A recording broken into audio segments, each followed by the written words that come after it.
Good morning. We are delighted to have with us today Meghan Thre, who is a multidisciplinary artist, technologist, and digital hedge witch whose work spans media and processes, including sculpture, sound art, and Python programming. And Meghan is going to be speaking on witch science in the sacred grove. Please help me welcome Meghan Thre. Thank you. I'm just so excited to be here. This is my second year here, and I've been kind of thinking about what I wanted to share here since then. I'm a little short. Let's see.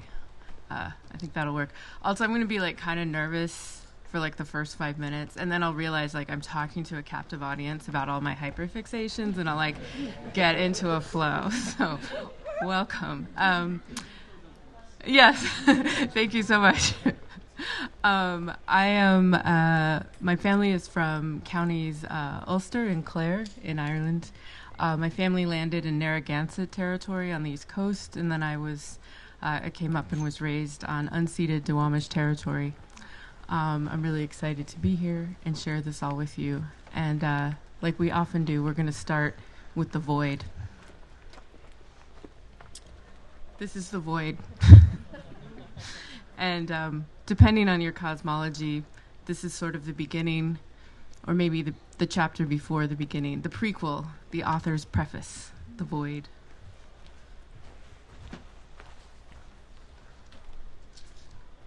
And then at some point, we have light. We have some kind of light. Let there be light, the Big Bang.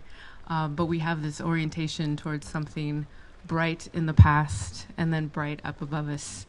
On the solstice, it might be the sun, but we're in the northwest, so it's implied. But today we're going to talk about the moon in all its many phases. We think of the earth as the mother, right? And it's a very fertile place that we need to protect. And we've been talking and thinking a lot about that. The moon, though, isn't a fertile place in the same way that the earth is. She was once a part of us, but she broke off before the capillary lava intelligence kissed the salt sea and life began, or at least in the stories I tell myself. But she's a bit like the feral auntie, and she's a bit of a clock for us, especially those of us who are in the creator side, however we define that. She's the controller of tides. She gives us time, and particularly monthly calendars, and she has become, for many, a symbol of wisdom in her many phases.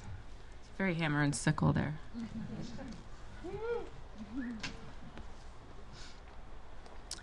This is one of the world's oldest computers. It's a 20,000-year-old Nshango bone. They're older. There's some that are 40,000 years old. This one's from the Congo region, and I like this one because it has a quartz crystal tip. It's a lunar calendar, or thought to be. It's 20,000 years old. We're not quite sure. And it's made from the femur of a baboon.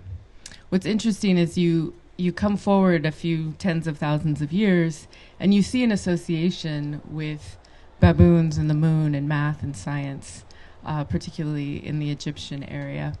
But here it is, so far, the oldest computer with a quartz crystal associated with it.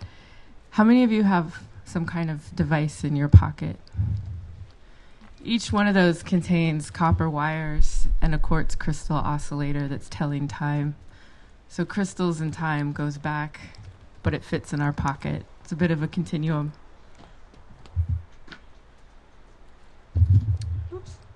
As I mentioned, my ancestors are from Ireland, and this is Newgrange. So as we celebrate the solstice, this is a place that my ancestors, depending on where they were, might have gathered. And it's surrounded by megalithic structures. It's a great cavernous grass dome. And then this whole face around the front of the structure that you would enter on the solstices and find that the passageways are aligned with the light. This is all quartz crystal. And so it would catch the light, and you'd have just this glowing structure on the hillside. And that would be the place that you would celebrate and come together, just like we have here this weekend.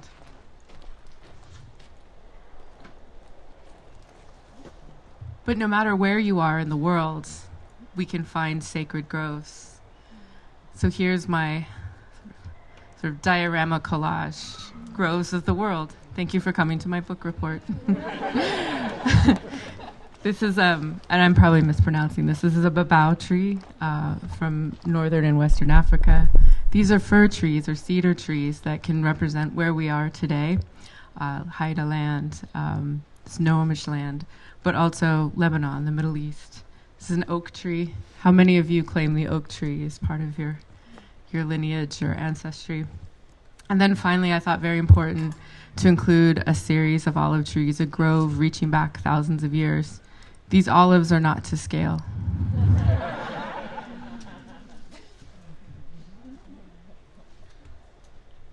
But as we think about the ancient roots of computing, as I do, I think the most interesting spiritual tradition to understand is the Ifa divination system of the Yoruba people of West Africa.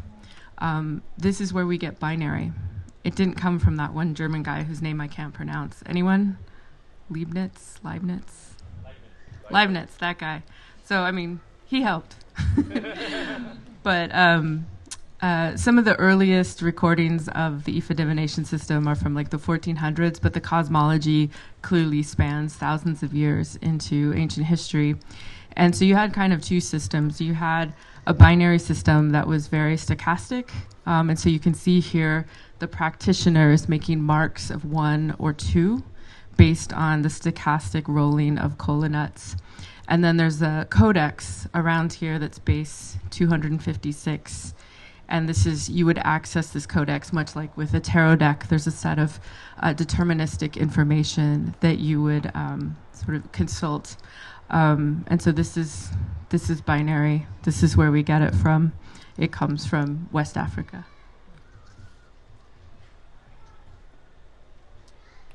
One of the other dawns of what's that? Leibniz took his system from the I Ching. It's also ancient. There's reports about that. Yeah, we should talk about that after. Yeah, there's a big Q&A. Like, fight me on any points I make, because this it's all art, man. So this represents probably also a mispronunciation, the vulva of the Norse. So these are the Seder practicers. I obviously not of Norse ancestry, so my pronunciation is, as appropriate as it can be. But what I find really interesting is that they're represented by this flax staff. This is for processing the flax to make weaving material.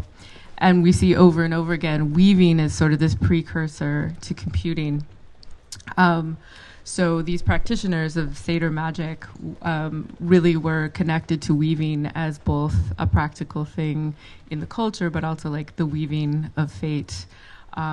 Weaving is math, and so you have this relationship again between complex numbers and spiritual systems, and then what eventually ends up being computing. And I hear tale, again, somebody else will know better, that Odin took a spin with Seder magic. And so I'm excited to hear more about that from y'all during Q&A. And of course, when we speak of the moon, we speak of Artemis. And it'd be interesting if we ever went to the moon and we named that mission after her, but we didn't. We named it for her brother. But she's associated with the moon and the hunt. She's the protector of the wild. And then finally, as we get into ancient Greece, we're talking about the many priestesses, like the Oracle of Delphi. Here she is in trance. And so this was a place where intuition was rewarded, celebrated, encouraged, be it vapors or particular plants, or simply someone who had that touch of the intuitive or madness or whatever you might like to call it. And so this is a very fertile space, a space of a lot of acknowledgement of intuitive wisdom. But it was also a very fertile space for other forms of thought. And so as we find ourselves in the temples and the sacred groves and the other spaces of our practitioners, we have an interesting character show up. Aristotle. So he gave us a gift. Oh, what a gift. I think his middle name might be Persephone. And so he brought into the temple, the sacred grove, the idea of logic, if-then soliloquisms, gate thinking. And so the priestesses took in this information, this gift, and certainly they used it at first, and it was very helpful to them. So I'll give you a little snapshot of what that may have looked like at that time. Who's familiar with logic gates? Ah, my people. So here we have an early translation of the way that priestesses handled logic. And so we can see at the top we have our bindstone, which is analogous to the and gate. The bindstone means both must be true. We have the key of forks, or the or gate. Either input can be true. And then next we have a crystal oscillator, and that symbolizes XOR, one or the other, but not both. And on and on. The obsidian mirror is the NOT gate. The blade is the NAND gate. The null vessel is the NOR gate. The twin coin, or biconditional, is the XNOR gate. And finally, we have the amplus, or buffer. You may also know it as the amplifier. And so logic began to replace the sacred, and the sacred haunted logic. Variable resistance was in the hedges, but the use of logic for divine computation, which turned into computational logic, created some problems for the priestesses and the people in the woods who were practicing magic. The moon, once large and bright and accessible, became far off and distant, and they could no longer travel to it. The moon was gone. 11,000 years passed. And we come to the Middle Ages. Anyone recognize this character? Yes! I'm just too excited. Like, you're validating my drawing skills. So from here on out, we're going to play a little game called Witch or Not Witch. And so one of my hypotheses is that the highly esteemed priests and priestesses of the ancient world became the sort of shunned witches of this time, of the Middle Ages and beyond. So Hildegard, our friend, was a visionary, herbalist, and cosmological mystic. Witch or not witch? Yay! Yay. Don't burn her. But I'll let you in on a little secret. So these people we now call witches, well, they were hampered from their travels to the moon as part of their ritual practice. Oh, don't read that. But logic gained them some other skills. And so the strange accident of Aristotle tripping into the sacred grove and ruining everything was that they began to have a whole set of technological skills. And so for everything they lost, they found they could start to build things that might replace it. In the ancient world, your helper, your intermediary between yourself and the gods was known as a daemon. Milton went ahead and changed that to demon in Paradise Lost.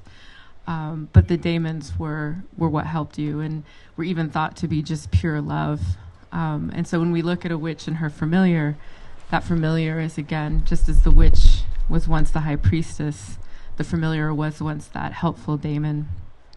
And because a lot of this magic was broken by understanding these new technologies and logic, you got into a lot of like 12th century witch robots, right?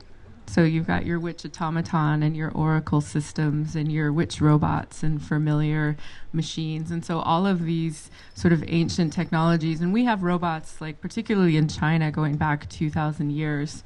But in case you didn't know, the witches were doing that too.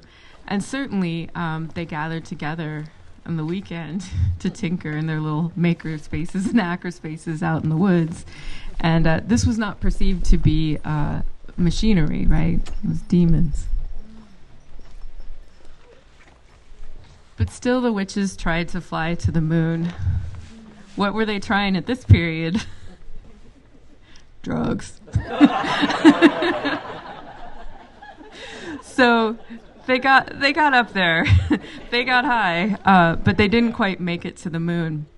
But they were convinced that with these new tools and technologies gifted them by logical thinking, if-then statements, and other computational systems that were coming from weaving and divination, that they could build machines that can get them there. If they could build robots that could be diviners and oracles, surely they could build some kind of electromechanical device that could raise up into the heavens and finally complete those ancient rituals of communing with that weird aunt in the sky. Unfortunately, the church had other ideas. And so instead of tut-tutting what was happening at their little sacred grove maker spaces, they went through much of Europe, although strangely not Ireland, and the Catholics and the Protestant used witches and witch trials to try and gun up participation in their respective churches. And so the Burning Times really did a lot to once again diminish feminine coded power, people who were different, the healers, older forms of medicine, ways of divination, and a lot was lost there. And the witches themselves were being pragmatic at that time, and they said to themselves, well, it looks like we can't build this electromechanical device to get us to the moon. Like, we know we have the smarts to do it, but this is happening, and we need to be strategic. So they did a major KT, knowledge transfer. Too much time in corporate. And so they would tell the men in their lives, or the people with power in their lives, or the women who were in the palace, they would tell whomever had power about all of the things that they had learned in the thousands of years since logic infected their magic ways. And so women like Katharina Kepler, with her beautiful horn hairdo, look it up. It's all facts. Katharina Kepler was a German herbalist who was accused of witchcraft. Her neighbor was like, she poisoned me. And like, they just had beef, right? But, you know, like, people in masks would come and drag you from your home and throw you in jail without trial. Sounds familiar, yeah. And so her son, Johannes, actually spent... Oh, here he is. Oh, now it's like we're playing. Info dumping. So Johannes is trying to get his mother out of jail, but at the same time, he's reflecting on the fact that he grew up hearing her love stories about the moon because, like all witches, she missed it. Her ancestor remember traveling there, having communion with this erratic auntie in the sky that gave us time, that gave us wisdom, that protects us, that sees over the hunt. And so every night she would sing songs of the moon. She would tell stories of the moon. And so he had it in his blood that he had to help her and all the other witches that made up their community. How would I help them get back there?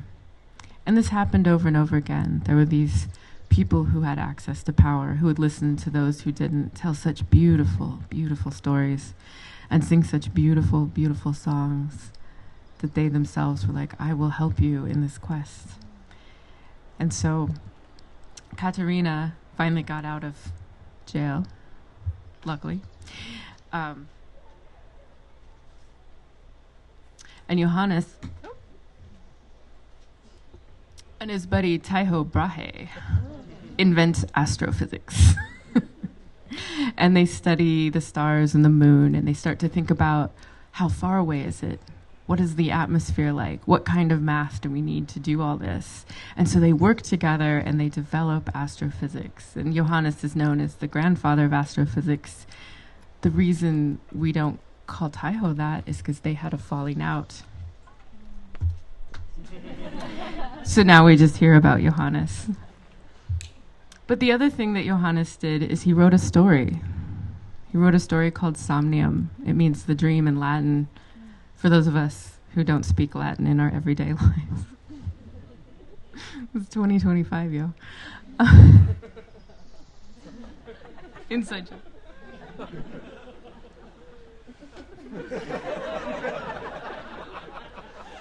Oh boy, it's not that funny. Where was I? Latin. Oh yeah, so he writes this Latin sci-fi novel, and it may be the first one up for debate. Personally, I think it's Moby Dick, but probably not. So he writes this book called The Dream, and it's a story about an Icelandic mother and her son who hears stories about how beautiful the moon is, and they are like, we must go to the moon. So the Icelandic witch finds a daemon, and the daemon's like, I'll take you to the moon. And this is a beautiful story, and I highly recommend it. It's translated. You don't have to read it in Latin.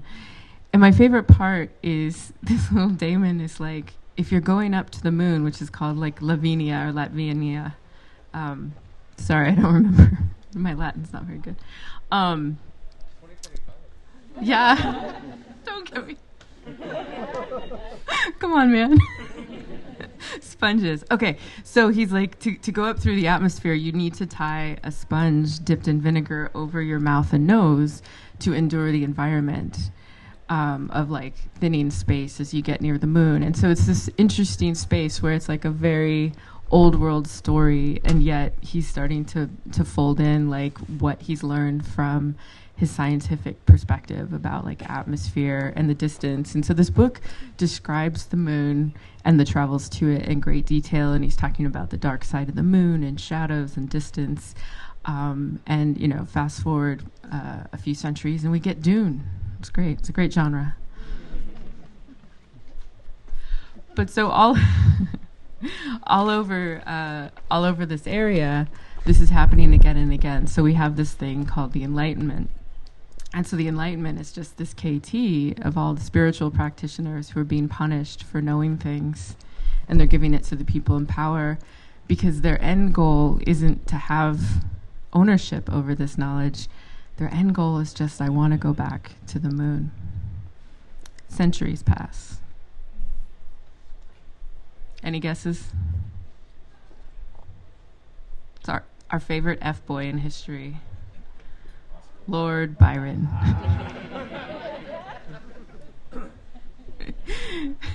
So on a very sunless summer in 1816, much like our own, he gathers some friends together on the edge of Lake Geneva, and he's like, let's tell ghost stories. So his friend,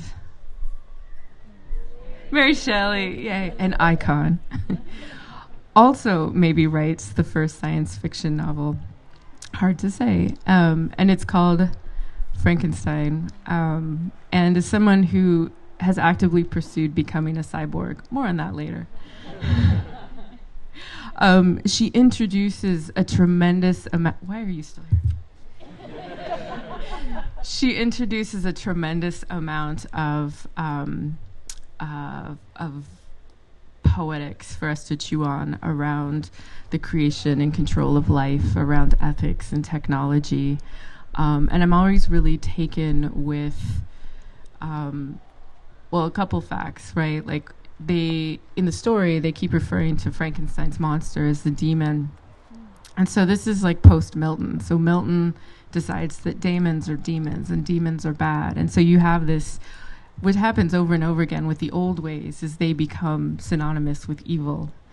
And so it's interesting to watch Johannes Kepler talk about daemons as these helpful creatures that you can trace back to like the jinn and the angels of the ancient world. And then we get to Mary Shelley's time where the demon is firmly ensconced as something that's like a pejorative. Frankenstein is described as a demon. Or his monster. And so Frankenstein, the doctor, is really the monster. What has he done? But this creature, I have nothing but empathy from. He's been created from separate parts. And he is alone. And he's mad because he's alone. And electricity isn't necessarily mentioned in this story, but there's just this beautiful dawn of like the cyborg thought, right? Way before Donna Haraway. And so we can think of Frankenstein's monster as Mary Shelley's creature. This is kind of, she had blood children, but she creates this interesting character for us to resonate with and think about. Back to Byron. Okay, so Byron himself creates a creature. Well, he has a kid. With, I hate to ruin the surprise, Lady Byron. And Lady Byron, like, I think 2 months after this happens, she's like, peace out, you're an F-boy. And if, for those of you who don't know, he's a very debaucherous poet and creative figure. But yeah, he was cute. So, don't read that. So Lady Byron is also sort of like Mary Shelley, creating this creature in a very deliberate way. And so she decides her daughter is not going to, be like her father. She's not going to know about poetry and art and humanity. She's going to be a creature of logic, of mathematics, of rationality. And so in a similar way, she is creating this sort of artificial being who's out of step with her time and even her gender in a certain way. And that daughter is Ada Lovelace, the first computer programmer. And so she's very deliberately created, particularly her intellect, as a response to Lord Byron. So as much as it pains me to say it, Lord Byron is kind of the father of computer science. Yes. Oh, don't give it. Okay. Well, yes. Anything else to say there? I'm ignoring all my notes. Right. Note G. What was the first program? It was called Note G. And for musicians, that might be confusing. It's not literally the note G. Sorry. Note G was written for this machine, this computer, which is called the Analytic Engine. Charles Babbage created this. He also created the Difference Engine, which was a little less successful. And that was based on the stepped reckoner that was created by Leibniz to try and deal with binary numbers. It's like they were all hanging out at the same coffee shop or something. So Note G was literally a note in a translation that Ada Lovelace did. And she was like, for instance, you could calculate Bernoulli numbers. And so she's got that as the note, like a footnote in this document. And so here it is, our first programmer and her first computer. But for a very long time, computing was done by humans. We didn't get to the modern age of computing for quite some time. So this is Henrietta Leavitt. She was a computer at the Harvard Observatory, and her job was to look up at the night sky, the moon and the stars, and to count things and do longhand computation. It was women's work. Programming and computation were considered women's work right up until around, what's his name? It's on the tip of my tongue. Oh, Bill Gates. Up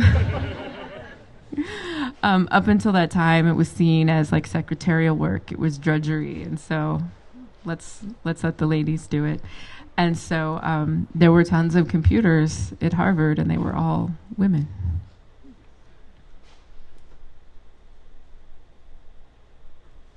Fast forward, World War II.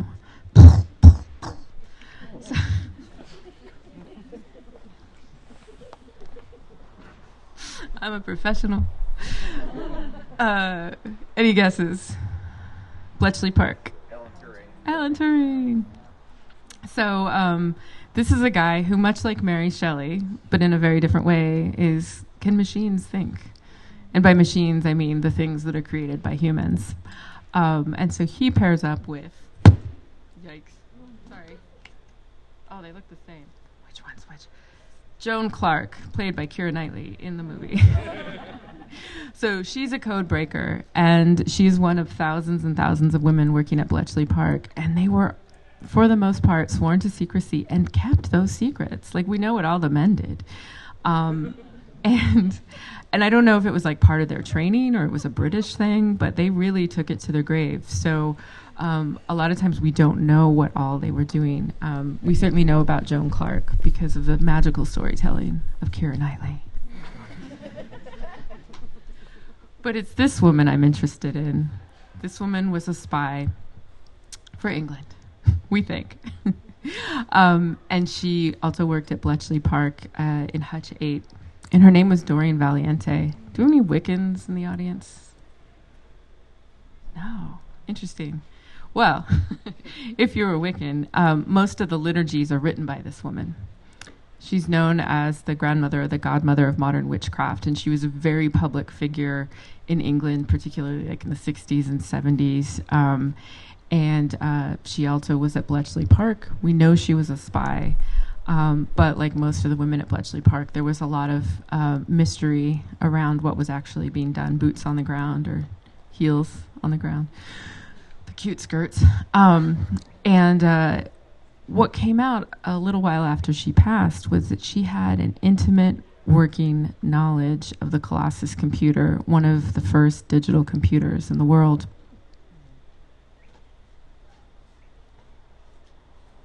It looked like this. So here she is working with the first digital computer. And I think it's really interesting that this woman who is known to bring witchcraft, Wiccan, into the 20th century is also at the dawn of computing. So I forgot to play our little game, but as we look at these figures who are interacting with the sort of emerging discipline of computer science, you play a little game called Witch or Not Witch. And in this case, the Venn circle or the Venn diagram is a circle. Like, she certainly was a witch. And so the question is, we're hundreds of years and thousands of years from the breaking of the traveling to the moon. We're hundreds of years from the Enlightenment, where the cunning folk or the healers or the witches are handing over their technological knowledge to try to usher in a new age of space travel. But this is certainly, to me, a pivotal moment.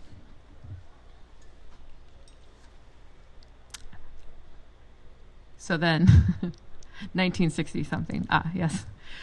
So does everyone know Margaret Hamilton?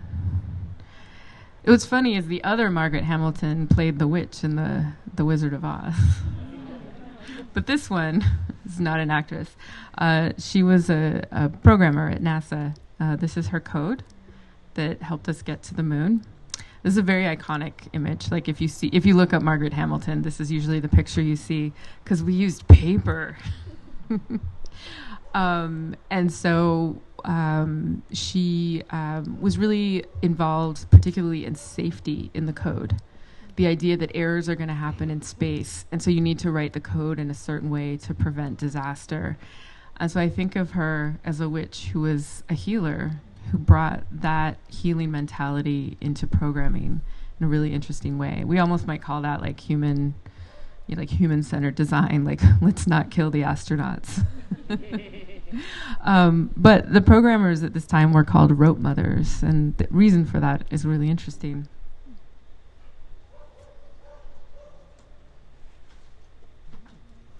This is what computer memory looked like on the Apollo mission. That's not to scale. But the rope, and it's like rope meant wire. This is literally rope, but use what you have. So this would be copper wire that would be stretched between this sort of external frame, and there'd be hundreds of these. And then in between the wires going X and Y, and there would also be a Y line, but I didn't have enough rope, is a toroid. It's a magnetic toroid. And the toroid would spin left or right, and that's the 0 or 1. And so that's how everything was coded. And so you send electrical signals through to either encode left or right magnetism, and then another wire would read that. And so everything on those stacks of paper that Margaret Hamilton had written had to be threaded by hand. And all of that work was done by who? Women. In fact, the nickname for the code, or the nickname for the memory, is LOL memory. Little old ladies. But also funny. LOL. So, and as an artist, I find this like very, very physical kind of memory really intriguing, because today most of this is like locked away in such hyper miniaturization that we can't really access it. But for those of you maybe you play with Arduino or things like that, that scale comes back to something we can work with.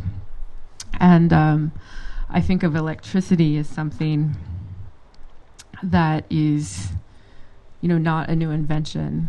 I'm always suspicious of when people like Benjamin Franklin are like, I discovered electricity. Like, it was probably there before.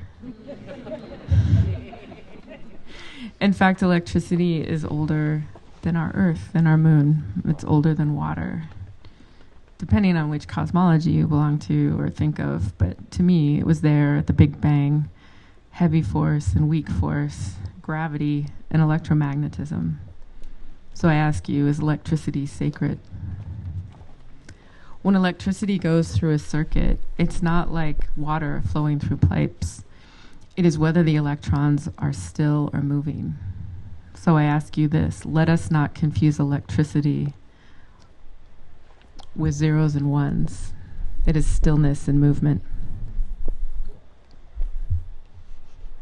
So, Watts is having some trouble in the 60s. There's the Watts uprising. This is DJ Magnificent Montague, and he coined the phrase, burn, baby, burn. And so this was in the backdrop of the Apollo mission. You may know Gil Scott-Heron's Whitey's on the Moon, which captures the sort of problem between a small group of people who have lots of resources who are interested in going to space and people on the ground who are like, we need to eat and live. Again, this is ancient history. Nothing like that is happening today. So Margaret Hamilton takes this anthem of Black liberation and she makes it the first line in her code. You can go on GitHub and look this up. The ignition sequence for the Apollo mission starts with burn, baby, burn, master ignition. And we did it. Yay. We get to the moon. We fly on the anthem of Black liberation. There's some astronauts involved. But the part you want to pay attention to is what's been woven into these threads. What have the witches done? I can't tell you. I'm sworn to secrecy.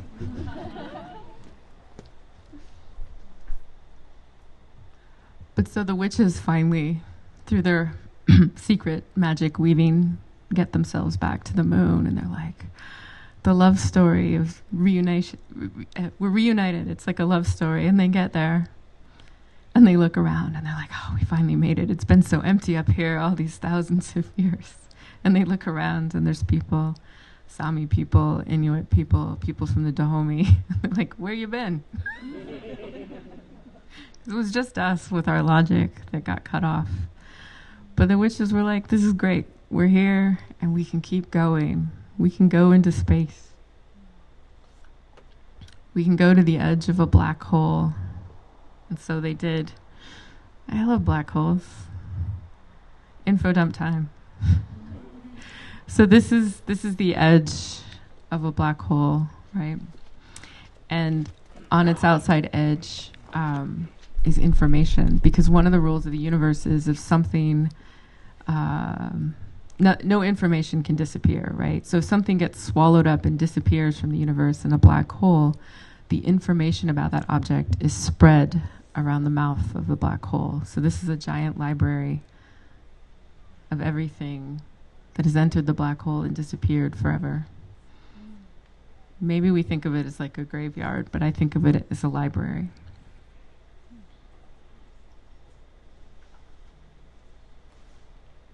And so the witches were able to visit these black holes and travel through them. And the way that you do that is you find a black hole and a white hole, and you get a wormhole, and you can travel through. Now the problem with this, as we all know, is spaghettification. What the black hole wants to do is it's destroying you, is turn you into something that's an atom wide. So what you need, if we go back to the beginning of time, we've got our friend gravity. What you need is anti-gravity, and that will make a scaffolding inside the wormhole so you can get from one end of the universe to the next, just like Kepler wanted, right? But another word for anti-gravity is negative energy. So what you do is you find a site of brutal centuries of ritual sacrifice, say a bog in Ireland. And you stick some electrodes into the bog and you draw electricity out of that of that bloody bog earth that's been just percolating for thousands of years. And you use that electrical energy to send yourself through the wormhole, and you can travel from one end of the universe to the next. All true. But I wanted to end not with the tomfoolery of witches traveling through deep space. I wanted to talk about the violence of the black hole. I wanted to talk about its relationship to quantum pairs. One moment.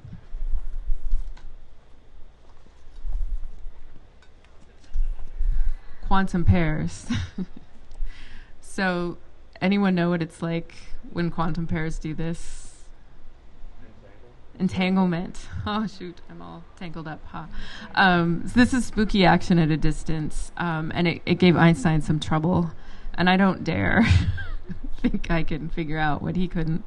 But there's an interesting that happens with quantum pairs and black holes.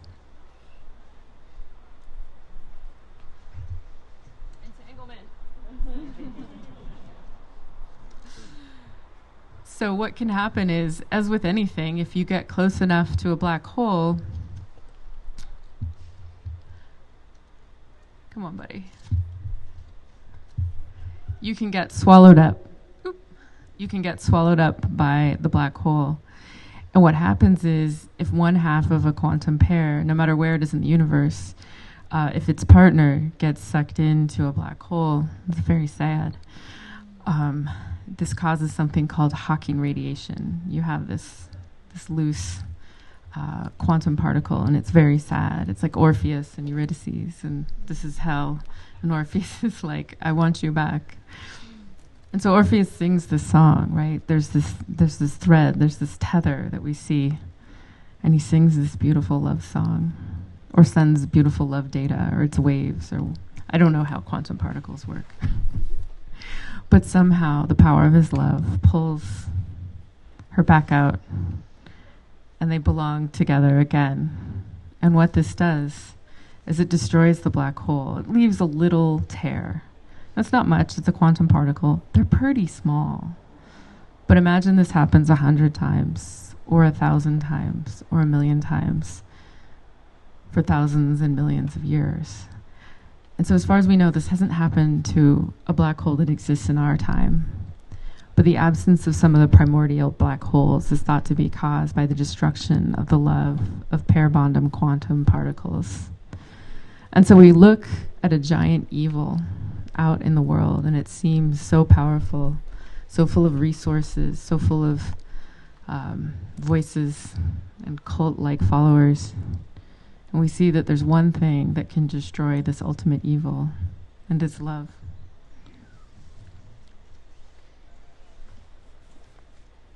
A footnote is what is joining these two quantum particles. This mechanism appears to be itself a wormhole, so tiny that the only thing that can pass through it is the information about the orientation of the quantum pairs. But this is how spooky action at a distance is happening. And so it's a mini wormhole that's destroying the black hole that makes up a large wormhole. And then there's another theory.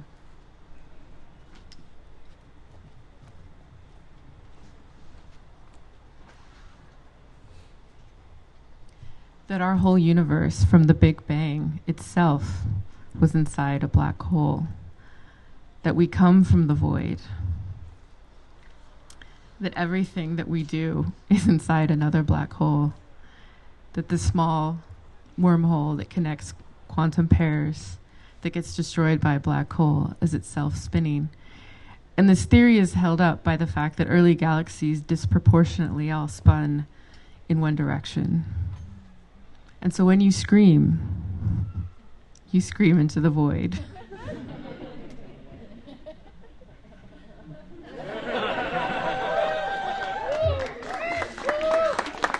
Thank you so much.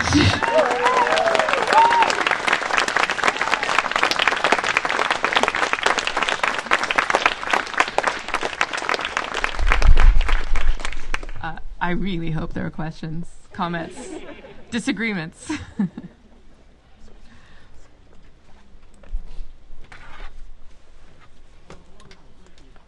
Thank you.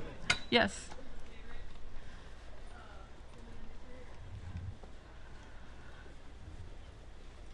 Oh, that's, yeah. Favorite woman in history. Yeah. I think Katerina. I think because she really kicked off. Like, I mean, all facts. You know, she willed like astrophysics into being through her like desire to get to the moon, and that's power. You know, and like this is the power of art, right? And so like we think of Kepler as like, okay, he's an astrophysicist, but I'm like, it's Somnium. It's this book that his mother inspired with all her storytelling. And, you know, there's that thing where the people who write stuff down are like, get the credit. But I feel like a lot of his work is really just her craft. Yeah. What do you consider the first sci-fi work? Oh, Moby Dick. Yeah. And why? Because I see the whaling vessels as like a spacecraft, and his description of the technology, like he goes so deep into like, this is how whaling works. These are the instruments of whaling. These are all the details. And so it feels like a form of science fiction of like, we're going off into, you know, we're voyaging, and I'm going to get real nerdy about the details. Like that to me. Yes. Do you have a book or a book on the way? I have some. I'm in the book for the festival. You can read about this there. I have a couple of like published essays. You can find them on my website, meghanthre.com. Fun fact: my government name is Meghan Trainor. Thrainfer is the decolonized Irish version, but also it's easier to find me now. But if you go to meghantrainor.com, that's also me. I teach a Python programming class for witches, and there's a link to my art website where you can find my writing. Yeah, sure. Did you say earlier that Ireland didn't burn any witches? 4, yeah. They because they didn't have Protestantism, so there wasn't. It really looks like most of the witch trials were about like the war between Protestants and Catholics and trying to drum up customers. And so Ireland was, you know, Catholic. They were pretty pagan about it. And like if you think about a lot of what we as Americans think of as like witch stuff, like spooky Halloween time, it's just Irish pagan culture, right? Like Halloween that's like a holiday, man. I mean, it is here, but yeah. Did Italy not burn witches either? You know, I can't off the top of my head tell you. I feel like they were ensconced in like, I mean, I think it was more of a continental thing. Also, Ireland's really different. Like we weren't colonized by the Romans. Like we just, yeah, we had like, we're kind of like European light, you know. Yeah.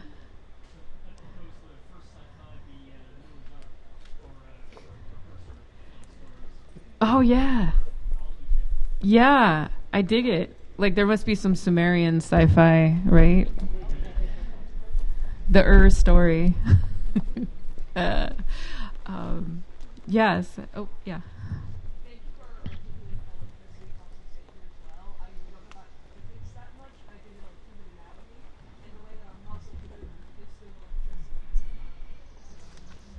Yeah. Well, you'll dig my art. So when I was talking about like drawing negative energy from a bog to open up a portal with a wormhole that's made out of seaweed, like that's a thing that I do in my free time. Yeah.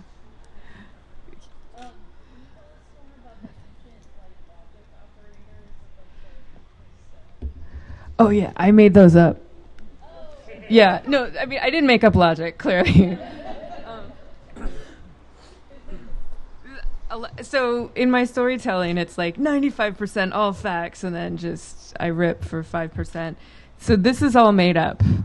But it like follows sort of the way that these logic gates work. And like logic gates, you know, they're part of computer science and electronics and things like that, but they're also part of math, and they're part of language. So like, you might not understand exclusive NOR or like how electricity is, you know, our programming happens here, but like, and we all get that, right? And so this is called a bindstone, and it's two desperate rocks. But like that doesn't exist in the world. That's from here. But I like to just kind of sit on the edge of it, so people are like a little like, wait, what? I had somebody at a show one time. He's like, where can I read about the history of witches and robotics? And I'm like, I made it up. And he was so disappointed. So I feel like since then I've been trying to like reverse engineer it for him. Okay. Well, thank you once again. I'll be here if you want to chat afterwards.